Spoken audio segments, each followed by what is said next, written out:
Hello and welcome to another video. My name is Marilla Walker and I'm a sewing pattern designer. First of all, I must apologise for this light. It's just so overcast and grey outside, and there's just no natural light coming in because our house is naturally just always quite shady. So I hope that's not too distracting for you. I mean, I'm not like suggesting all my other videos are like amazingly good quality or anything, because they definitely are not, but this seems even dingier than normal. So I'm just running through some of my favourite sewing books. I thought that might be interesting for you. The first one I'm going to show you is actually my sort of most highly recommended, is the one I would say if you don't have it, it's really useful to have. The other ones, they're just kind of ones that I like to refer to, but they might be less interesting, or it depends what you're into really. But I think they all do get a little bit more pricey as you go through. But the first one I definitely think you can get at a good price, which is important. Anyway, I hope you enjoy my chatter that's about to come at you. Hopefully I don't rush through too fast, although I do feel like I could have spent a bit more time talking about each one, but I had a lot of books to get through, so enjoy and I'll speak to you soon. Me again. So throughout this video I am kind of going on and on about how reasonably priced that Reader's Digest book is. And it definitely used to be, but I've just quickly searched because I've just thought, you know, I've said it so many times, I ought to just do my research first. Wow, it's wild. It's actually like between £15 and £30 is what I found. So yeah, ignore what I said. It's actually it's not the cheapest book anymore. Still is great like information inside of it, but yeah, it's perhaps a lot less affordable than it used to be. So definitely keep your eyes open in like charity shops and things, especially if you're in the UK. I wish I'd bought every copy I've ever seen now, because I could be rich. No, I wouldn't, because I wouldn't want to resell them for that kind of price, but definitely keep your eyes peeled for bargains to be had. Anyway, just thought I would pop that in because I'm just saying a load of misinformation. All right, bye. Right, so the first book I want to recommend is just such a classic. So many people have got it already. It's very easy to find secondhand. This was from a charity shop and it would only have been a couple of pounds. Thrift shop, same as charity shop if you don't live in the UK. And I've seen them time and time again. They're very easy to come by. I don't know if they're getting harder to come by as more people are sewing and more people become aware of certain books. But this is just a really great all-rounder. So it's the Reader's Digest and it's a complete guide to sewing.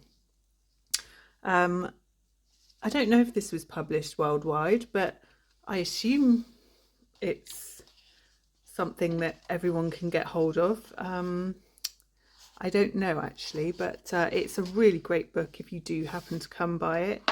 So what's inside is basically everything you would need to know about construction. There's information there on measuring, using your sewing machine. There are very, very detailed diagrams on everything. I mean, it's just so well put together. It's great. Some of the techniques might not match up to like modern tech, you know, sewing techniques, but I think it's great. I'd rather just follow these if it's something, you know, if you're struggling to understand something, just go with this. It all works. It's tried and tested. So there are projects as well in the book. It doesn't come with patterns, but let me see.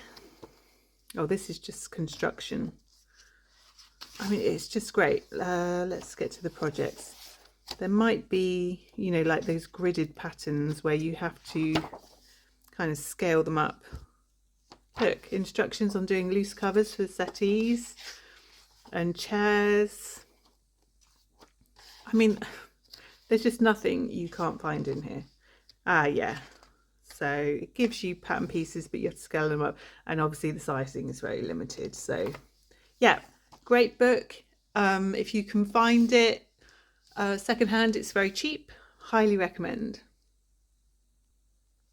Right, so I am definitely starting with my go-to books here. So that first one I do, so the Reader's Digest Complete Guide to Sewing, I do refer to quite often if I just want to double check something. And this is the other one, which is very well thumbed and I use all the time.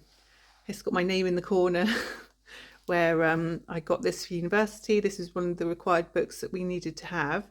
And I didn't want to lose it because at the time it felt like an expensive book. There's no price on it, but I think it was, you know, between 15 and 20 pounds, which at the time felt like a lot to spend on a book, but it's been well worth it. You can definitely find these at a reasonable price secondhand. There's loads of editions. This 4th edition, which I use, is great.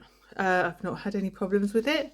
I don't know if there's any updates since then. I bought this in 2004, so 20 years ago, and it was published,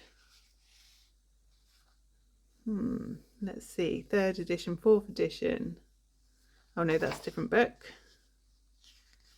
In 2004. Okay, so it was new at the time. And basically, if you're interested in pattern cutting, then this book is invaluable.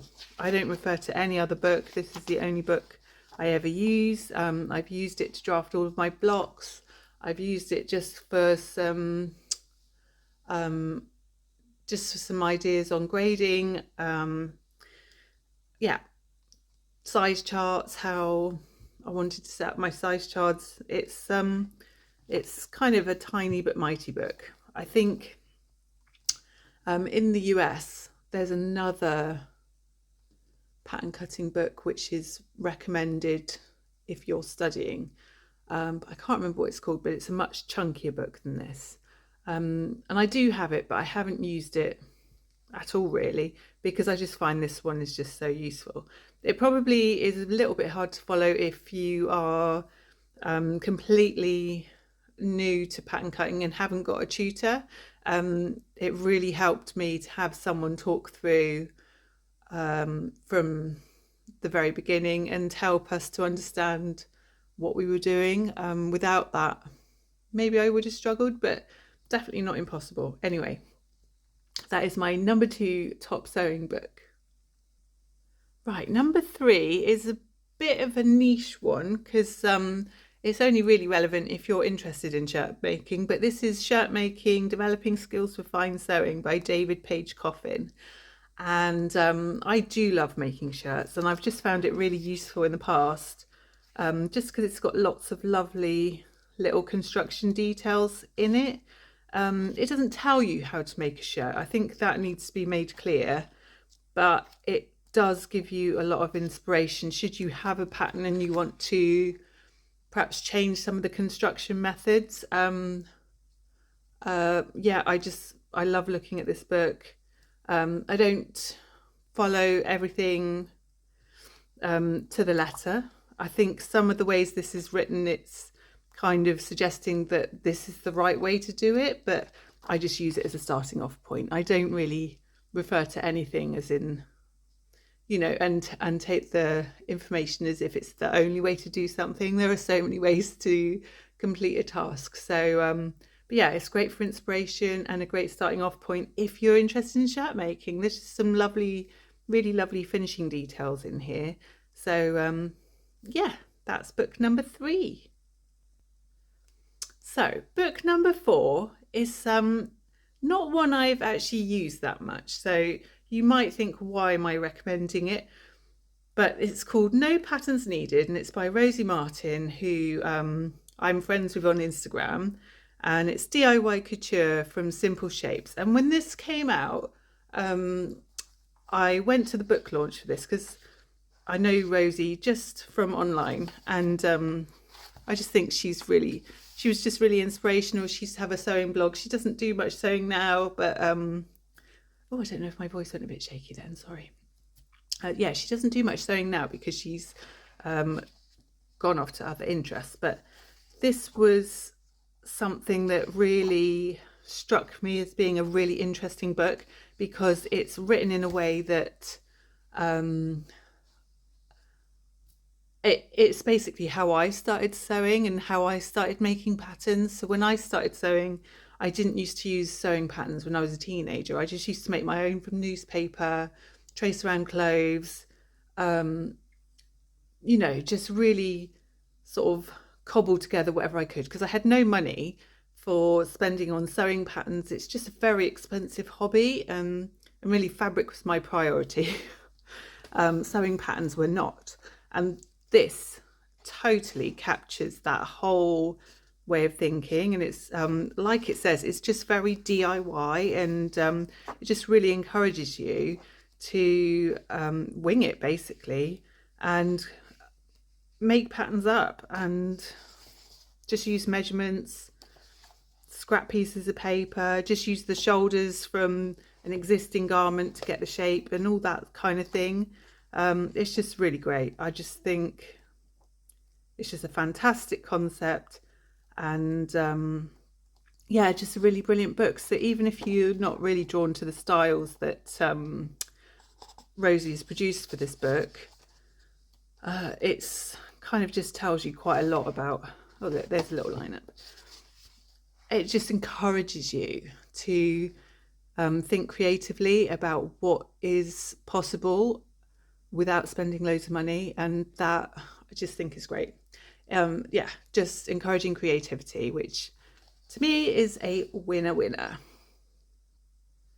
Right, so I think we're on number 5, and I've chosen this one, and it's Singer Sewing Reference Library on tailoring. If you like making coats or jackets, this is brilliant.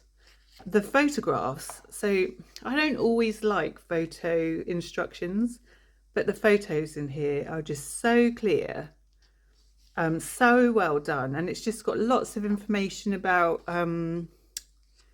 you know, where you might want to add interfacing, how you might want to finish details on your coat or your jacket for the best possible finish, should you wish to take a little bit more time on things. There's even some fitting advice, it looks like. Yeah, there's some really interesting bits of information in here. Again, I got this secondhand. I bought this one on Amazon.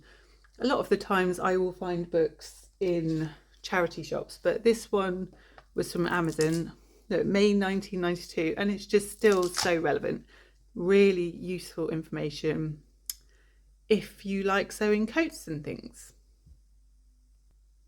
I'm going to pop these 2 books in together because they're written by the same person. So it's Claire B Shaeffer. So I've got Couture Sewing Techniques, and there's just lots of really interesting garment details to inspire you on your own sewing projects. And also this Couture Sewing the Couture Cardigan Jacket, Sewing Secrets from a Chanel Collector. So Claire Shaeffer is actually, she's an expert in her field. When it comes to Chanel jackets, she just knows her stuff. I think she must have some in her collection, and she's released a sewing pattern with, I think it was Vogue, maybe many years ago, and I think it's out of print now, possibly, but you can probably still get hold of it somehow.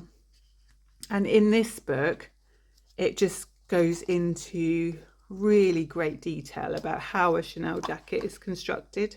And it's really beautiful. The construction is really unique to Chanel, and it's not, if you compare it with the constructions in this book, where it's very much fully tailored garments, this is a very softly tailored garment, and it's just completely different. I don't know how else to explain it, but it's just really unique and really interesting, and to me it just really demonstrates so well how you can be very flexible with how you want to construct garments. I think, yes, it's good to know how to do things the proper way, or whatever you might call that. But actually, there's just so many ways to get to the same destination, you know? So, and this is like the construction of a couture jacket, a Chanel jacket. If you put that in a sewing pattern and people didn't know how Chanel jackets were constructed, people would be like, this person does not know what they're talking about. This isn't how you sew a jacket. But it just goes to show, you know, there's you can be creative, you can come up with your own ways, and you can basically do what you like, as long as it goes together, it works, functions, it's hopefully a long-lasting garment at the end of it. You can do it how you want. Right, this last one is a bit of a wild card because it's not a sewing book at all, but it's really interesting. It's so it's Barbara Burman and Ariane Fennetaux, The Pocket, A Hidden History of Women's Lives. It's just fascinating, and it's just full of obviously historical references about women's pockets. So these tie-on pockets in particular, that women used to wear underneath their skirts. So their skirts would have had like holes in the side seams, and then they would have been able to access these pockets through little slits, those slits in their skirts. So this all would have been hidden underneath. Actually, I'm not sure about that. I don't know if some of them would have been worn over garments or whether or not they were all intended to be undergarments, but it's great. And as we all look at that, it looks like a little face. We all love pockets, don't we? So this I've been inspired by time and time again, and I look through it all of the time. Let me just go and grab something. And it was absolutely my inspiration for this zine that I released last year. So this was all inspired by Mary Anning and trips to the Jurassic Coast, and you know, kind of creating a little story about Mary Anning and I don't know, like what kind of clothes would be useful for her now. And I already had this book, and I was already interested in making a tie-on pocket or something like that. So then I've created this design, which is absolutely inspired by this book. I don't know if I'm explaining myself very well here, but I hope you understand what I'm saying. So this little pattern comes in here, in this little envelope, and it's to make this little tie-on pocket. So it can be either a little handbag, because there's an extra gusset part that you can sew in between, or it can be sewn flat with these little pockets, and you can tie it around your waist or wear it as a little bag. So yeah, that's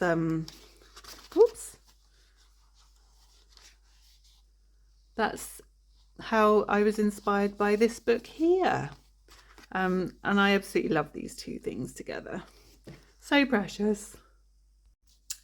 Right, so I really feel like I whizzed through those. I thought I was going to spend a little bit more on each one, but as it turns out, it didn't work out like that.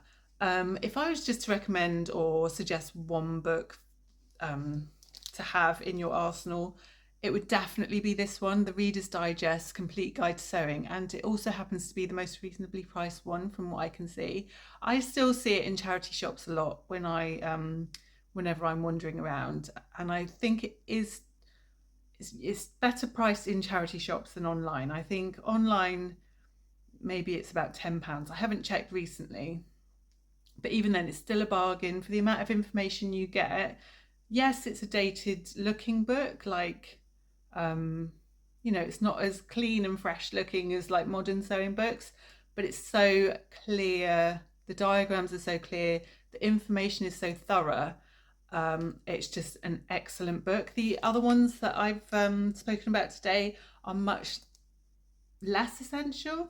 They're just kind of ones I look to for ideas and inspiration, apart from the pattern drafting book. That for me is an essential, but the rest of them, they're just ones that I enjoy having in my collection, but they're not for everybody. We all have different interests.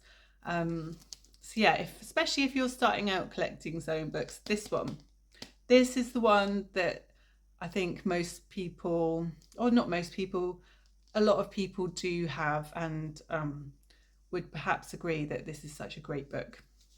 So I hope that helps, and I'll be back with another video soon. Bye.